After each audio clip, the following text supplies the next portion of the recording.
You are listening to How to Get Over Your Ex, episode number 251, What to Do When You Can't Sleep After Your Breakup.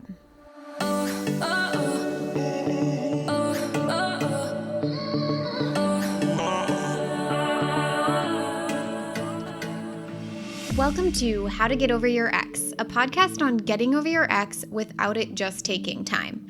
I'm your host, Breakup Coach Dorothy. Let's turn your pain into power and your heartbreak into happy.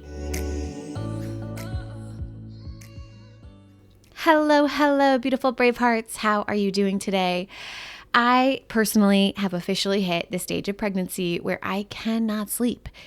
While I was writing this, I'm not recording it at the same time that I wrote it, but when I was writing it, it was 3 a.m. my time. And I just had been tossing and turning probably since about like 1 a.m. And then all of a sudden I was like, oh my gosh. You know what? I bet there are a lot of people who have a hard time sleeping after their breakup. I know that I just helped one of my clients. One of her goals in the Get Over Your Ex program was really about like, I need to get some sleep and I really want sleep to be a priority and I want to be able to sleep more. So I had a different kind of experience during my breakup. I personally spent my time during the day distracting myself so much. I would wake up really early at like 4:30, go to the gym, do meditation, yoga, go to the job, get off work, go work out some more, go home, meal prep, eat food, rotate, and then go to bed. And so it was just like I burnt myself out at both ends. I think that's like a saying, but I know that there's a lot of you who really struggle with not being able to sleep, and you wake up, worrying about your future, ruminating about the past, and it's really not a fun way to feel.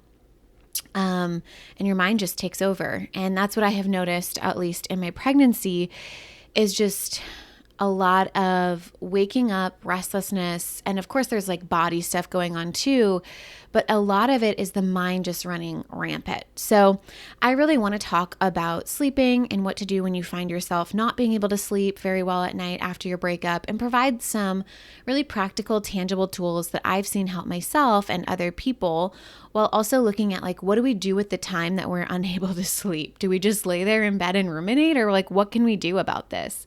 So I don't feel like I need to spend an entire, 20 minutes talking about why sleep is important. I think most of my listeners, most of you understand sleep is absolutely important, right? It's a necessity for our body, real rest. If we haven't slept, we can't think straight. We can't do physical tasks in the way that we're used to. It can be dangerous. And when you're going through a breakup, sleep is very important because it's hard to feel good about yourself when your body is so tired during the waking hours. It's hard to think positively when you haven't gotten enough sleep. And most importantly, it's hard to build a bigger and better life when you've got no energy and you're just depleted and exhausted. It's hard to like have momentum and take massive action towards it when your physical body needs rest, right? So today I want to talk about and focus on two areas, right? The first one being, what can we do during the day, during our waking hours, to help our sleep at night? The second thing is, what can we do at nighttime when we find ourselves not being able to sleep, whether that's not being able to fall asleep or whether that's not being able to fall back asleep after you've woken up. So let's get started. So honestly, a lot of our sleeping habits have a lot to do with what we do during the day, right? Some of my restlessness right now is happening because I have an iron deficiency I'm working on. I found out I'm anemic and I'm working on my iron intake. I have this crazy ice craving, and making sure I have the right supplements throughout the day is really important for me. But one of the biggest things that has helped my sleeping patterns, and I'm so hesitant to say this because I just feel like personally in my life, I'm becoming allergic to all of my favorite things. But one of the biggest things that has helped my sleeping patterns while pregnant is eliminating caffeine, which I realize is a huge ask for a lot of us, right? And here's the thing, I am not one of those pregnant mamas that decided to eliminate caffeine completely. I did this whole 200 milligrams a day that's recommended, but last week I went in for an appointment with my midwife and I had to do the gestational diabetes test. They drew my blood, they gave me a vaccine, which I know is very controversial right now, but the day after this appointment where they drew blood, I got a vaccine, and they did this gestational diabetes test. They said I passed the gestational diabetes test with flying colors, but they found out I'm anemic, I have an iron deficiency, and I think it was like that plus the vaccine. It totally knocked me out. Like, I had to call out sick from work for 2 days. I could not move from the couch. My arm was so swollen. It was a whole thing. And in those 2 days, I didn't have any caffeine. Like, my body just purged. I almost felt like I fasted, but not entirely, obviously, because I'm growing a child. I'm growing a human baby. But like, I scaled back all of my food. I removed dairy completely from my diet. And I ate very minimally for those 2 days, and I had no caffeine. And oh my God, I slept for like 48 hours. And you guys, I haven't felt so good since my pregnancy. And it was very eye-opening for me. Sorry, you guys, this is such a side note, so I apologize. I promise I'm not going to take up too much more of your time explaining this. But the whole second trimester, I kept being like, this is so weird. Everyone says they have lots of energy during the second trimester. I had a lot of energy during the first, and then during the second, I was so exhausted and depleted. But now seeing all these numbers, it's like making sense to me. But long story short, I was feeling so good without the caffeine. And I went like a solid week or a week and a half without any caffeine and was sleeping through the night. And all of a sudden yesterday, it was a Monday, I decided to have a cup of coffee. Just 1 cup, y'all. I had 1 cup from my Nespresso machine in the morning, and then here I am. And it was in the morning. It wasn't like in the afternoon or even around noon. It was in the morning time. And then I couldn't sleep through the night. I woke up at 1 a.m. to go to the bathroom, which is pretty common, and I couldn't fall back asleep. So if you're having a hard time sleeping after your breakup, I cannot tell you how great I have felt during the day, especially at night when I've eliminated caffeine from my life. And trust me when I say I hate telling you that, but it's true. The second thing is that there's something to do with movement. There seems to make a difference when there's movement in my day.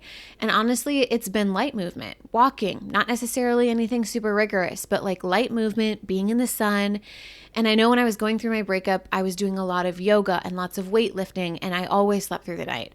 So I think we have, like, when we spend the day with no caffeine and we have an adequate amount of movement, whatever is like right for your body, it helps you sleep at night. Because if I don't do movement, all of a sudden my body feels restless, my back is sore, something hurts. The third thing I want to bring up is calming your nervous system during the day. This is something that I see with my clients a lot, individuals who are experiencing a lot of emotional turmoil. If they're not doing nervous system work and calming their nervous system with body work, like Reiki, cranial sacral, acupuncture, massage, facial, anything that helps the body kind of like release emotions, I find that their mind is like ruminating so much and they have a really hard time sleeping, because all of those things really help the mind calm down. It helps remind yourself that your body is safe. I personally do cranial sacral at least bi-weekly, and I honestly do it weekly. And as I'm saying that, I probably will start doing that weekly the closer and closer we're getting to my due date. Now, I want to talk about another thing. I know online magnesium has been like a huge craze, and I've seen it from all the influencers, and I have to be honest, I don't know much about magnesium. And full disclaimer, right? I'm not a doctor, so I'm not prescribing you to take magnesium. But my midwife and my doula, you guys, I have one midwife and 2 doulas, and they all recommended me to start taking magnesium. I take something called Calm, and it's like this powder that you mix into water and you take it before bed. I rarely remember to take it, but when I do find that I sleep through the night without waking up a bunch, which has been great as well. And I also love Recess. They have these wonderful drinks. They're almost like, I call them my mocktails, but Recess, and you have to be careful because they've got 2 different types. I think they've got a CBD drink. I don't drink that one, especially while pregnant, but they do have a magnesium based one, and I like to drink that before bed as kind of like a little cocktail or a little mocktail, right? Okay. So of course, and we've got to really look at what can we do during the day to help your night.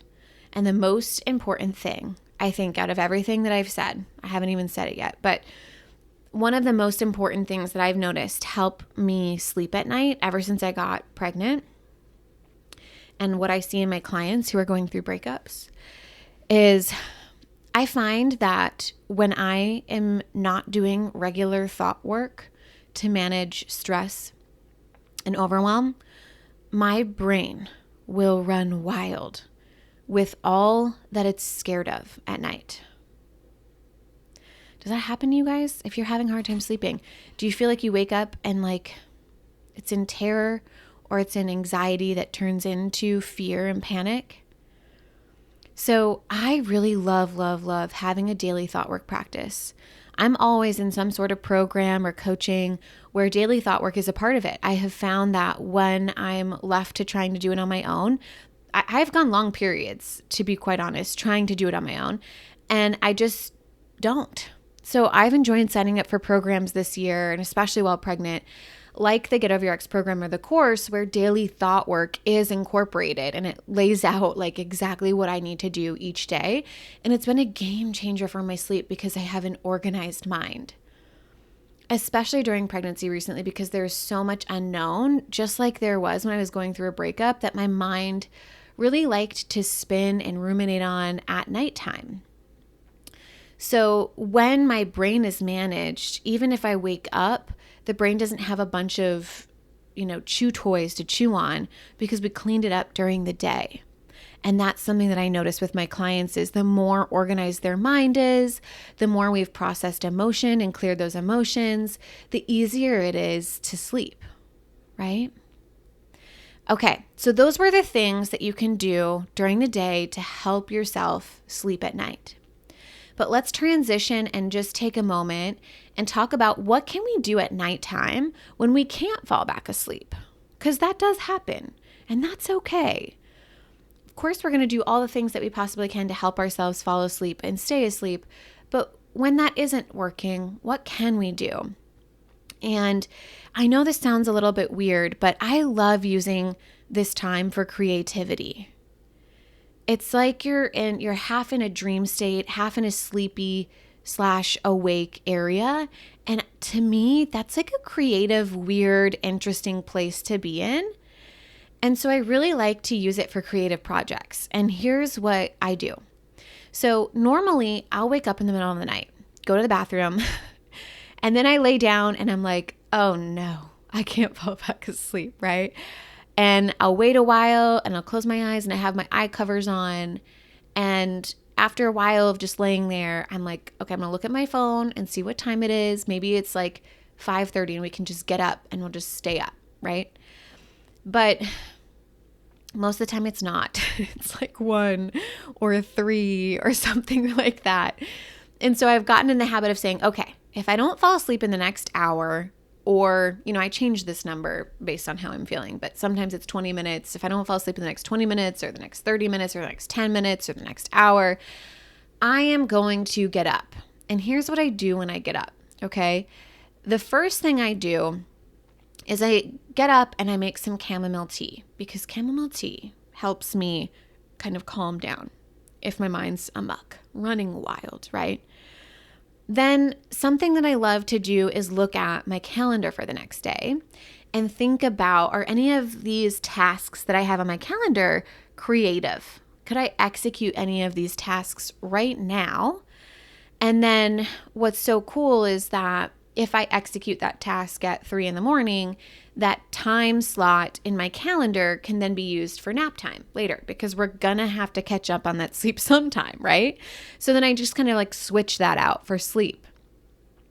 Also, sometimes there isn't a task on my calendar that like makes sense for that, or I'm not feeling it, or it doesn't align, then I look at, areas of interest, and I spend time learning about different areas of interest. And currently I've been loving and obsessed with YouTube videos on systems for my personal life, organization, marriage, baby.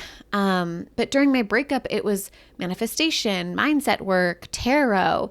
And so I just immerse myself in learning and listening to information that fills me up in a positive way. And lastly, one of my other favorite tips that we've talked about on the podcast before, and I've talked about, I think, a lot on social media, is creating Pinterest boards for inspiration of my bigger and better life. I use them as vision boards for different categories, right?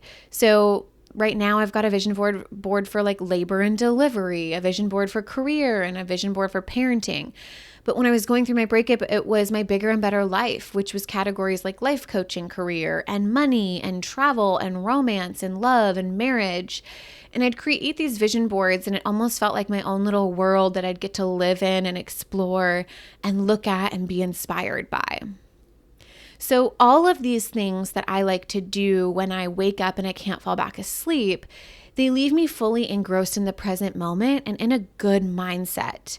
Instead of spending that time either staring at my ceiling, worrying about and fretting about the future, or scrolling on Instagram, or, I also love watching Friends, but I try not to do that in these moments. But it's like doing something that feels somewhat productive or creative that gets my mind on a good track so that when I do fall asleep, these are the things I'm manifesting when I'm sleeping, which I think is amazing, because the more I spend about the stuff that, isn't serving me, the more riled up I get and the less I sleep at night.